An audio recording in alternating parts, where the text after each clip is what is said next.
Paleo and vegan? The Pegan Diet sounds impossible, but is it the best of both worlds? In today's episode, we're breaking down the Pegan Diet, what it is, where it came from, what it gets right, and who it might actually work for. Whether you're plant-based, paleo, or just curious, this one's for you.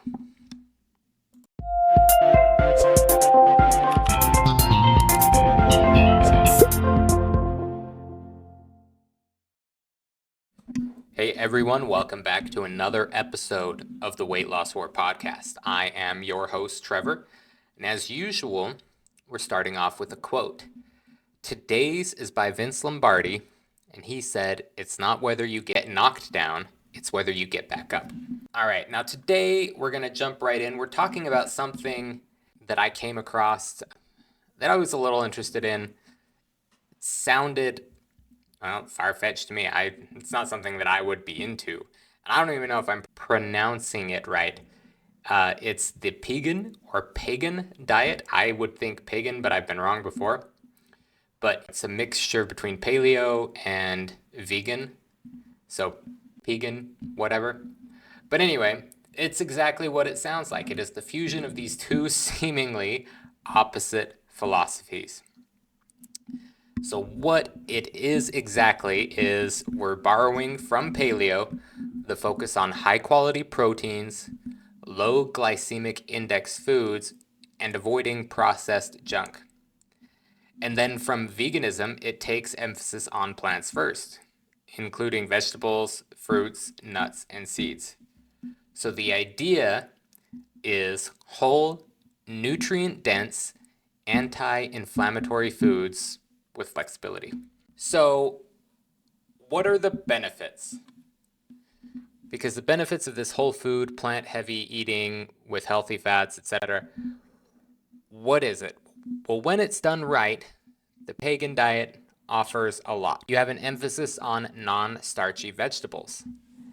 You have healthy fats from nuts, seeds, avocado, and olive oil. And then high-quality, ethically sourced protein in moderation. And then, of course, minimal sugar and processed grains. It's about eating real food and avoiding extremes and tuning into what works for your body. Because can you mix the two? Can you mix paleo and vegan? Well, yes, because it isn't a compromise. It's a blueprint for balance with more plants and fewer rules. But here's the thing, and this is something that I talk about all the time with diets, with your diet, your nutrition. Is it sustainable and is it for you? Because talking about sustainability, if it's not something you can stick with, then why are we even talking about it? But if this is something that will work for you, if you can stick with it, you are absolutely 100% able to do it. So the great thing about it is it's flexible. You're not boxed into any one thing. You are focusing on quality and not quantity. So you're trying to find these high quality ingredients. And granted, I still think with with this Pegan, gosh, I feel stupid because I don't know how to say it. But I feel like with this diet, if you are vegan and want the sustainability, or not sustainability, the flexibility of paleo diet and focusing on protein and all of these things, this is absolutely something that can help. And doing so this could go hand in hand with macros if that's something that you wanted to do. Focus on your fats, focusing on high quality protein, etc. You need to make sure, of course, with everything that you are getting the proper nutrients.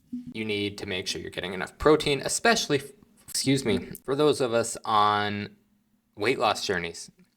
If you aren't getting enough protein, if you're not getting enough nutrition, your quality of life will suffer. You're going to lose muscle mass. These are things that we have to worry about.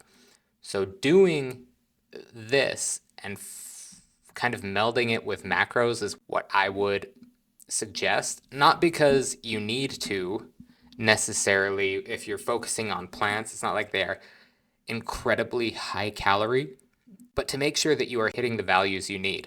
But here's the thing.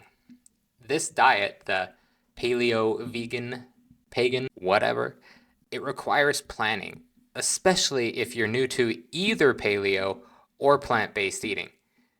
And also, it's not ideal if you have specific food restrictions or find sourcing high quality products difficult. But Pegan, whatever it is, it's a great middle ground. Once again, it's not a magic solution.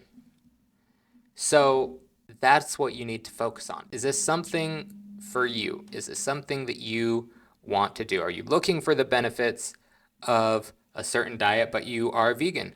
Or maybe you're having trouble finding high quality animal products, things that make it difficult, and you're trying to focus more on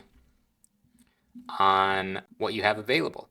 Whatever it is, this could be a great middle ground. But it's, as everything, you need to ask yourself, can you do it? Is it sustainable? So it may offer a balance, but it's not for everyone. I know that this does not sound like something I want to commit to. I like meat and carbs too much. But that's just me. Whatever works for you is what we need to find, because this is your life, not mine. But if you're tired of trying the extremes and want a more inclusive anti-inflammatory approach to food, it might be worth trying. If you're looking for something different or more structure to a vegan diet, if that's your thing, then this could be something to look into more. The key is finding something for you that helps you improve the quality of your life on your weight loss journey, once you hit your goals and beyond. So if you found this episode helpful, great. Let me know. Drop a comment. It's something that we can explore more. If you have a desire to do a deep dive into any of these, let me know and we can. This was just a brief overview. Until then, please subscribe, like, comment, and I will catch you all next time.